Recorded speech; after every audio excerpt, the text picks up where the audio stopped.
कैसे साहब, जिस तरह से हमने देखा कि मरीम नवाज को तो रिलीफ मिला है कल, तो क्या जो मुस्लिम लीग नून के कायद हैं नवाज शरीफ, आपको लगता है कि उन्हें भी जल्दी रिलीफ मिल जाएगा? देखिए, ये सारी तो कानूनी आपको ज़्यादातर बेहतर बता सके। हमें तो तवक्को है कि मियां नवाज शरीफ साहब जल्द तशरीफ लाएंगे, उनका भरपूर वेलकम होगा और उनको कानूनी भी जो उनके मामलात हैं उस पर उनको कोर्ट में जाकर पेश किया जाएगा और हमारे माहिरीन अभी डिस्कस कर रहे हैं तमाम मामलात को। मैं और आप तो इस वक्त पूरी डिटेल से उस पर डिस्कस नहीं कर सकते क्योंकि ये काफ़ी अरसे से पेचीदा मामला है और अभी कोर्ट के सामने फैसला तो अदालतों ने करना है।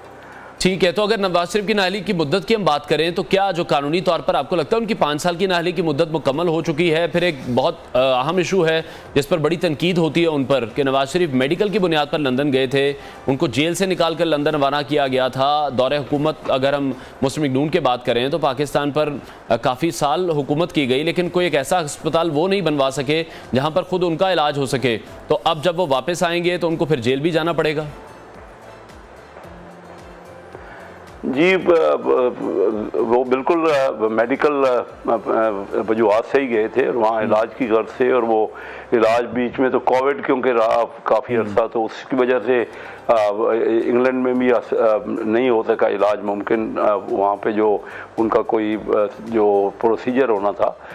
लेकिन उसके बाद भी अब मियाँ साहब मुसलसल यही, अब तो बेहतर है, उनकी सेहत बेहतर है और यही कह रहे हैं कि हम जल्द तशरीफ लाएंगे और हम भी यही तवक्को कर रहे हैं। और कानूनी मामलात हैं, मैं ये नहीं कह सकता कि उसमें हमें तवक्को तो है कि उसको कामयाबी से अदालतों में फेस किया जाएगा और बाकायदा हर चीज़, मैंने पहले कहा कि हमारे वकला आपको बेहतर बता सकेंगे कि क्या है, लेकिन हम तवक्को यही कर रहे हैं क्योंकि मियाँ साहब का कोई जुर्म नहीं है। उनको एक बेटे की तनख्वाह ना लेने की वजह से उनके ऊपर ये केस बनाया गया था और मैं ये महसूस करता हूँ, लेकिन मैं क्योंकि कानूनी तौर पे तो आपको मैंने जैसे पहले कहा कि लीगल सही सूरत हाल हमारे वकला बता सकते हैं, तो बहरहाल केस हम फेस करेंगे।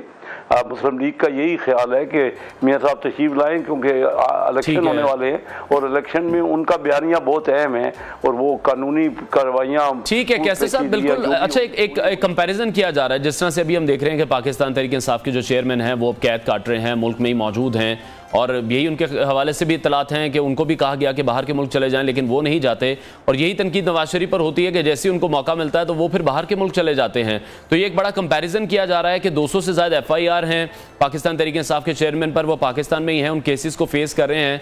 नवाज शरीफ इस प्रेशर को बर्दाश्त नहीं कर सके कभी भी और वो हमेशा उन्होंने सेलेक्ट यही चूज़ किया कि वो बाहर चले जाएँ और उनको रिलीफ मिल जाए।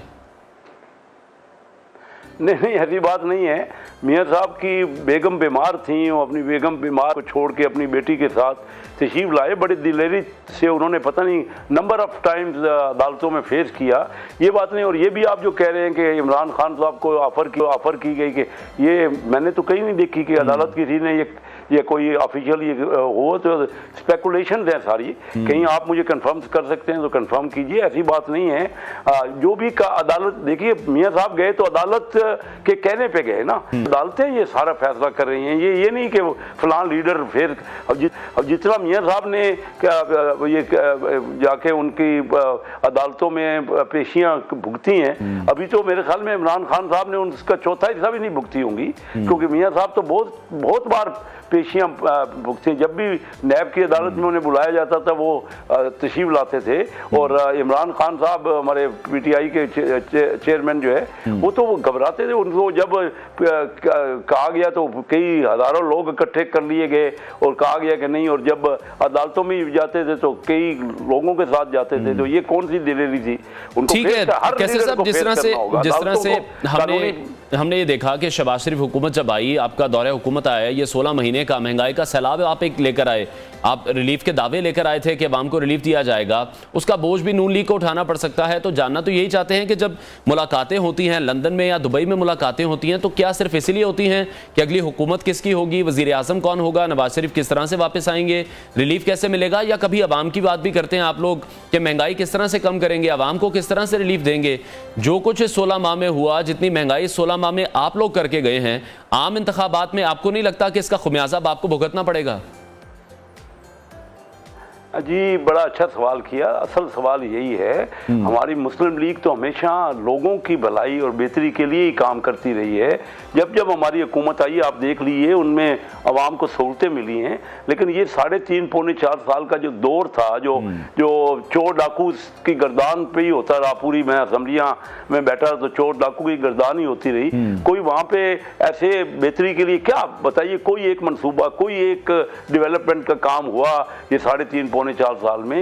और फिर IMF से जो मुआहदा किया गया, उस मुआहदे पे अमल नहीं किया गया, और उसकी सारी वजूहात जो पाकिस्तान के डिफॉल्ट होने का बहुत बड़ा खतरा पैदा हो गया, यही क्योंकि IMF ने इससे जो कंडीशनें तय की थी, पेट्रोल की कीमत तय हुई थी कि जो पेट्रोलियम लेवी लगाई जाएगी और पेट्रोलियम वर्ल्ड मार्केट के मुताबिक कीमत होगी, तो जाते जाते बजाय कि वो आवाम वो मुआहदा तोड़ के गए और IMF इस पर नाराज हो गई, और उनको मनाने में और उनकी कंडीशनलिटीज को पूरी करने में, देखिए बात यह है कि जो बहरान चल रहा है पूरी दुनिया में, महंगाई का बहरान है। अब हमारी लेकिन कैसे सब सवाल इस वक्त ये है कि जो 3-4 साल पाकिस्तान तहरीक इंसाफ की हुकूमतें गुजार लिए थे, 3.5 साल, 16 माह का एक अरसा बचा था, वो ढोल आप लोगों ने अपने गले में डाला ही क्यों?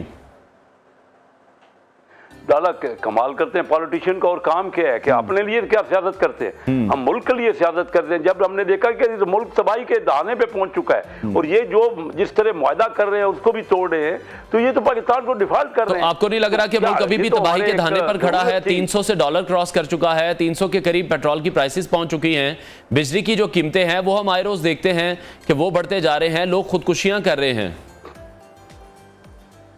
आप दुरुस्त कह रहे हैं जी, अवाम के बहुत ही मुश्किलात का सामना है, लेकिन ये किया हुआ है हमने पिछले 30-40 साल में जो किया है ना, मुसलसल हमें ज़रूरत थी स्ट्रक्चरल चेंजेस करने की। हम वही करते रहे कि नवाजते रहे। तमाम हुकूमतों की मैं बात कर रहा हूँ, तमाम पार्टीज की बात कर रहा हूँ, जब तक चार्टर ऑफ इकॉनमी नहीं करेंगे और आपस में लड़ते झगड़ते रहेंगे, ये खमियाजा है उस लड़ाई झगड़े का। हमने शुरू किए, देखिए 68-69 तक पाकिस्तान की मिसाल दुनिया के मुल्क देते थे। अब जब से ये आपस में लड़ना शुरू किया, पहले पीपल पार्टी और अवामी लीग जब ये इलेक्शन हो गए और इक़्तिदार नहीं दिया गया और वहाँ पे मुल्क दो लख्त हो गया, ये एक झगड़े की निशानी थी।